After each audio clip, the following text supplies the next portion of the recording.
Саламатсыңар балдар. Сабактын башталарында мен силерге бир суроо бергим келип турат. Билим эмне үчүн керек балдар? Ооба, келечекте татыктуу жашаш үчүн, келечекке жол ачыш үчүн керек. Анда эмесе билим алыш үчүн эмне кылышыбыз керек? Билим алыш үчүн талыкпай эмгектенишибиз керек. Анда биздин сабакты бүгүн талыкпай эмгектене дегендебиз менен баштадык. Бүгүнкү сабак биздин үч бурчтуктар, же болбосо тик бурчтуу үч бурчтуктар жөнүндө табышмактар. Себеби үч бурчтуктардын артында табышмактар катылган балдар. Ошол табышмактарды биз туура, так жооп берсек, бул табышмактын чечилмесин сабактын аягында көрөбүз. Анда эмесе биринчи үч бурчтуктун артында жашырылган табышмакты ачып көрөлү. Биринчи үч бурчтугубуз тик бурчка карата жактардын аталышы. Анда биз бул үч бурчтуктун тик бурчуна көңүл бөлөлү. Тик бурчка жанаша жаткан жактары катеттери, каршысында жаткан жак гипотенуза болчу. Анда бул үч бурчтукта А, В катеттери, С гипотенуза. Жообун көрөлү. Жообу туура экен балдар. Кийинки үч бурчтукту ачып көрөлү. Альфа бурчуна карата жактардын аталышы. Альфа бурчу жөнүндө сөз болуп аткандан кийин, демек альфа бурчуна көңүл бөлөлү. Альфа бурчунун каршысында жаткан жак 4, коңшу жаткан жагы 3, гипотенуза 5. Жоопту көрөлүчү. Мына туура таптык балдар. Кийинки тапшырманы көрөлү. Пифагордун теоремасы. Ооба, Пифагордун теоремасын биз 8 класстын геометрия курсунда өткөнбүз. Бул боюнча бизде түшүнүгүбүз бар. Бир гана эсибизге сала кетели. Бул тик бурчтуу үч бурчтукка карата Пифагорго теорема айта турган болсок, анда тик бурчтуу үч бурчтуктун гипотенузасынын квадраты анын катеттеринин квадраттарынын суммасына барабар. Жоопту көрөлү. Мына. Анда С квадрат барабар А квадрат плюс В квадратка. Туура таптык балдар. Кийинки тапшырманы ачып көрөлү. 4-түнчү тапшырмабыз. Биз тар бурчка карата тригонометриялык катыштардын аныктамасы. Биз тар бурчка карата аныктамаларды 8 класстын курсунда өткөнбүз. Дагы гана муну эске салып коюу жетиштүү. Ал үчүн, жооп издеш үчүн биз тик бурчтуу үч бурчтуктун тар бурчу боюнча айтып алалы. Тар бурчка каршы жаткан жак, тар бурчка коңшу жаткан жак жана гипотенуза. Тар бурч, же болбосо альфа бурчунун синусу демнен айтчу элек. Тар бурчтун альфа бурчуна карата бурчтун синусу деген каршысында жаткан катеттин гипотенузага болгон катышына барабар болчу. А косинусубузчу, косинусубуз коңшу катеттин гипотенузага болгон катышына барабар. Бурчтун тангенсин эстейли. Бурчтун тангенсибиз каршысында жаткан катеттин коңшу катетке болгон катышына барабар болчу. Же болбосо тангенс альфа бул синус альфанын косинус альфага болгон катышына барабар. Эстедикпи балдар? Эми бурчтун тангенсин жазып көрөлү. Бурчтун тангенси коңшу катеттин каршысында жаткан катетке барабар. Же болбосо тангенс альфабыз косинус альфанын синус альфа болгон катышына барабар болчу. Эстеп алдыкпы балдар? Анда кийинки тапшырмага өтөлү. Бизге мындай тест берилген экен. Демек, синус x барабар 3/1 болсо, косинус x-ты тапкыла дейт. Жооп издейли, ойлонолу. Синус x-ыбыз 3/1 барабар болсо, биз азыркы кайталап алган, эсибизге салып алган аныктамага көңүл бөлөлү. Бурчтун синусу каршысында жаткан катеттин гипотенузасына барабар деп айттык. Анда чиймесин чийип көрөлүчү балдар. Мына тик бурчтуу үч бурчтук. Бизге бул тар бурчубуз x болсо, каршысында жаткан жагыбыз 1ге, Гипотенузасы 3-кө барабар болуп атат.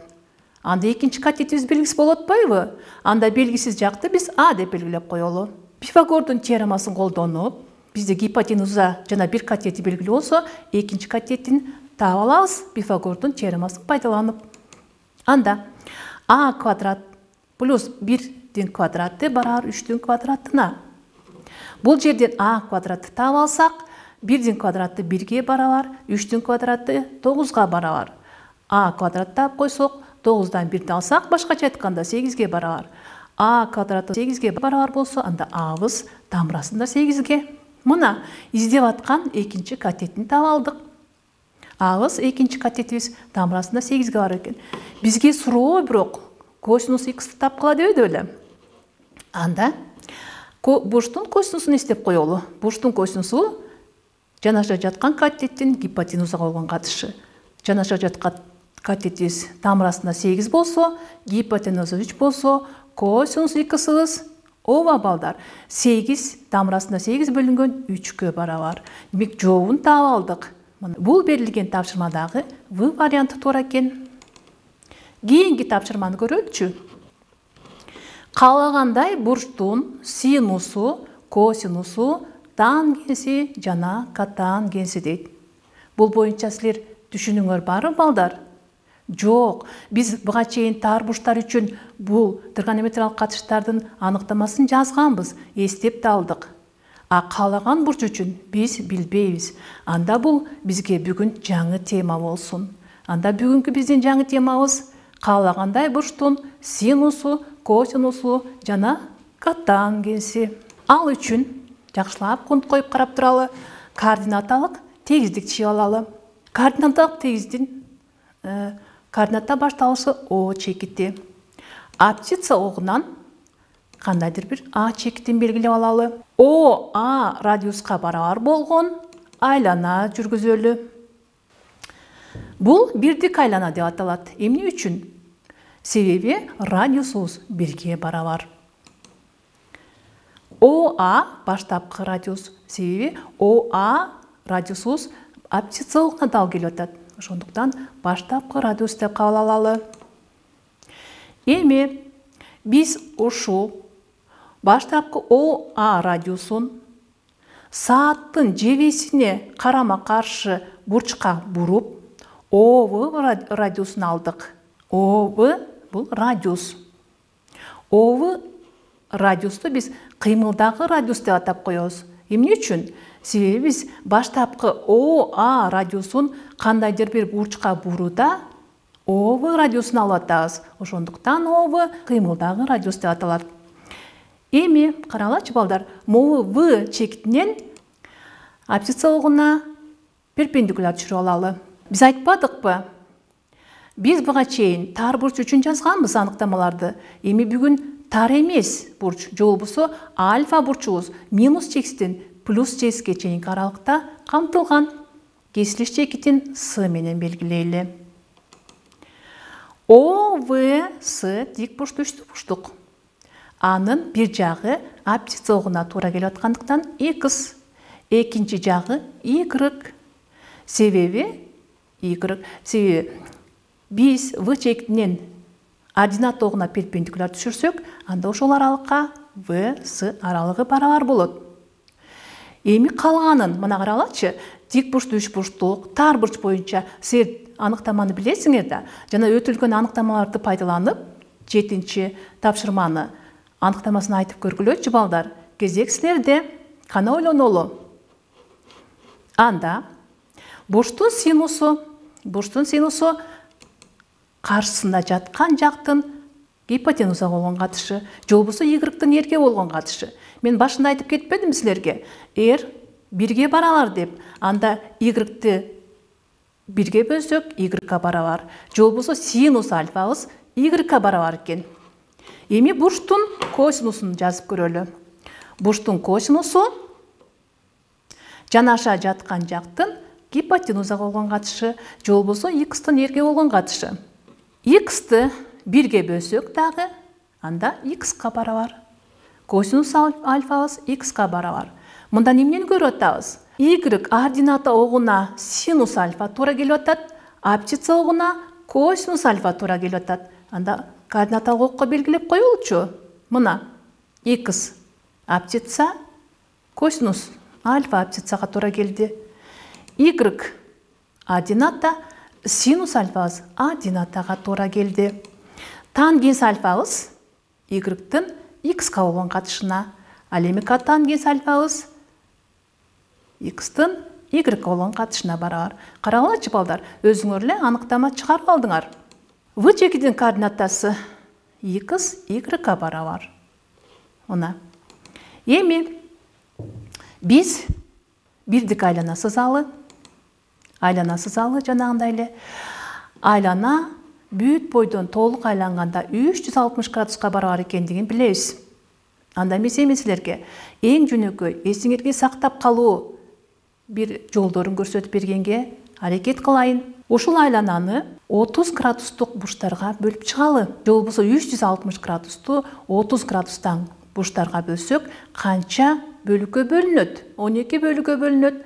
Андай болсо биз могул 0 чекиттен баштап, ар бир чекитке ирети менен 12-ни жайгаштырдык. Көрдүңөрбү? 0, 1, 2, 3, 4 жана башка 12ге чейин. Мурдагы курстарда биз тар бурчтардын же болбосо 0, 30, 45, 60, 90 градустагы маанилерин эсептеп чыкканбыз балдар. Алар эсиңерде болсо керек. Кана ошолорду эстеп көрөлүчү. Ага чейин биз координата чекиттерин коюп коелу. Демек бул чекитибиз 0 чекитинде абсциссабыз 1, ординатабыз 0-гө. Бул чекитте, 3-чү чекитте абсциссабыз 0, ординатабыз 1-ге барабар. 6-чы чекитте абсциссабыз минус 1-ге, ординатабыз 0-гө. 9-чу чекитте абсциссабыз 0, ординатабыз минус 1-ге барабар. 0 градус абсциссага туура келет деп башында айткам, 0 градус абсцисса огуна туура келет. Эми биринчи чекитибиз бул 30 градустук бурч, же болбосо баштапкы ОА радиусун 30 градуска бурчка бургандагы ОВ радиусу туура келген бурч. Балдар, жана башында айтып кетпедимби? Эми 1 деп эмне үчүн белгиледим? Силерге жеңил болсун деп. Демек 30 градустан бирөө 30 градуска барабар, радианттык ченде π бөлүнгөн 6-га.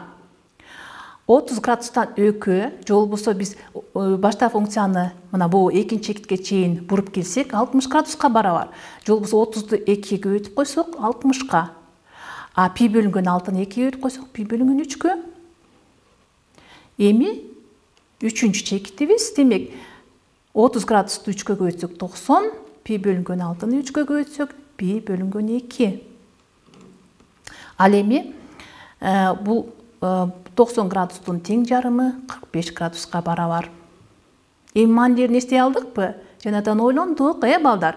Синус 30 градуста, косинус 30 градуста маанилери. Демек косинусубуз биздики абсцисса болуп атпайбы? Косинустун мааниси тамырасында 3 бөлүнгөн 2 болчу. Ал эми синусубуз 2ден 1-ге, 45 градуста тамырасында 2 бөлүнгөн 2, синуста да, косинуста да мааниси бирдей болчу. 60 градуста косинусубуз 2ден 1-ге, синусубуз тамырасында 3 бөлүнгөн 2-ге, 90 градуста 0 жана 1-ге барабар болчу. Же болбосо, мына биринчи чекиттен эле көрсөтүп коеюн силердин эсиңерге салып. Биринчи чекитте мен абсцисса огуна перпендикуляр жүргүзсөм, анда мына абсцисса огунун чекити тамырасында 3 бөлүнгөн 2. Бир чекитинен ординат огуна перпендикуляр жүргүзсөм, анда ордината бул 2ден 1-ге барабар. Жана башка бул чекиттер боюнча деле биз абсцисса огуна, ординат огуна перпендикуларды жүргүзсөк, мына ушул чекиттерге барабар болот. Же болбосо бул жерде даана эле көрүнүп турат да, ошон үчүн чийип көрсөтүүнүн деле кажети жок болуш керек. Экинчи чейректеги бурчтарга көңүл бөлөлү. Жанагындай эле карагылачы. 4-тү мен 30-га көбөйтүп койсом 120 градуска, а π бөлүнгөн 6-ны 4-кө көбөйтсөм 2π бөлүнгөн 3-кө. Демек 4-тү чейректе мына бул бурч туура келет экен. 5-чи чекитте 30 градусту 5-ке көбөйтсөк 150-ге барабар. π бөлүнгөн 6-ны 5-ке көбөйтсөк 5π бөлүнгөн 6. 30-ду 6-га көбөйтсөк 180. π бөлүнгөн 6-ны 6-га көбөйтсөк π-ге барабар. Тең ортосу жанагындай эле тең ортосун Анан көрсөтөлү. 7-чи чекитте, 8-чи чекитте, 9-чу чекитте, 10-чу чекитте, 11-чи чекитте так эле ушул эреже менен мына эсибизге сактап жаттап калып алсак болот. Ал эми ар бир чейректин тең ортолору мына. Тең ортолорун жүргүзүп коеюн. Мына ушул градустагы мен бул жака көп токтолуунун деле кереги жок. Аз көрсөтүп берейин. Эми бул жердеги 3 бурчтукка көңүл бөлгүлө. Мен 2 чекити менен 4 чекитин бириктирип койдум. Анда бизге 2, 4, анан борбору бириктирсек, момундай 3 бурчтук пайда болот. Бул 3 бурчтук тең капталдуу 3 бурчтук. Бул 3 бурчтуктун бул ордината огу бул 3 бурчтуктун биссектрисасы болот. Биссектрисасы болот. Анда 2 чекити менен 4 чекити бири-бирине симметриялуу чекиттер. Симметриялуу чекиттер. Каралачы, демек мен 2 чекиттин 4 чекитине өткөзсөм, анда бул чекиттин ординаталары бири-бирине барабар болот. Ал эми абсциссалары карама-каршы белгиге өзгөрөт. Мына. Же болбосо мына каралачы. 2ден 1 минус 2ден 1. Ал эми биздин ординатабыз өзү сакталды. Жана ошондой эле ушул эрежелер менен каралачы балдар. Ушул эрежелер менен биз симметрия түшүрүп, чекиттерди көчүрүп алсак болот. Андан кийин бул чекиттерди 3-чү чейрекке X же болбосо абсцисса огуна карата симметрия көчүрсөк болот. Мына. Мындан кийинкилер мен бат-бат эле көрсөтүп берейин. Себеби калганын мен көрсөткөн эрежелер боюнча үйдөн иштейсиңер. Оңой бекен? Эсте сактап калсак болот бекен балдар? Бизге татаал көрүнгөнү менен, азыркы мен көрсөткөн эрежелер менен оңой эле жаттап калсак болот. Эми кийинки. Биз азыр бул 30 градустук бурчту карап көрөлү. Мына, каралачы 30 градустук бурч. Мен 30 градустук бурчтан сааттын жебесине карама-каршы багыт боюнча толук айлануу жасайын. Толук айлануусубуз бул 360 градуска барабар. Мына, каралачы балдар, мына бир жолу айланып келсем 360 градуска барабар. Анда мен 30га 360-ты кошуп койсом канча болот? 390. 390 градустук бурчтагы ошол эле 30 градуска туура келип атат. Ошол эле чекитке дал келип атат. Дагы бир жолу айланып көрөлүчү. Каралачы. Анда биз 390го 360-ты коссок канча болот? 750 градус болот. Жана башка биз канча жолу айлансак деле толук айлануу жасаганда баягы эле чекитке дал келет экен. Мындан биз эмнени деп жыйынтык чыгарсак болот? Толук айланууда бул бурчтардын мааниси бири-бирине барабар. Анда ушул жерден силерге мисал көрсөтө кетейинчи. Косинус 390 градуста эмнеге барабар дейт? Биз 390 градусубуз кайдан келди? 30 градустук бурчту бир жолу толук айландыруудан жазып алалы. Анда косинус 30 градус плюс 360. Бир айланганда биздики косинус 30 градуска эле дал келди. Анда биз муну косинус 30 градус деп эле жазып алабыз.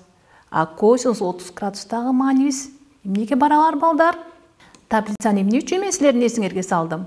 Мына тамырасында 3 бөлүнгөн 2ге барабар. Эми 750 градустук бурчту деле карап коелучу. Синус үчүн, Синус 750 градус. Кандай алдык? Биз 2 айлануудан кийин алдык. 30 градустан баштап толук 2 айлануу жасадык. Анда 2 көбөйтүлгөн 360 градус плюс 30 градус дедик. Бул кайсы градуска туура келди? Же болбосо биринчи чекитке эле да, биринчи чекитибиз 30 градус болчу да. Анда синус 30 градус деп эле жазып алабыз. Мына. А синус 30 градустун мааниси 2ден 1ге барабар. Каралачы, кызык бекен балдар?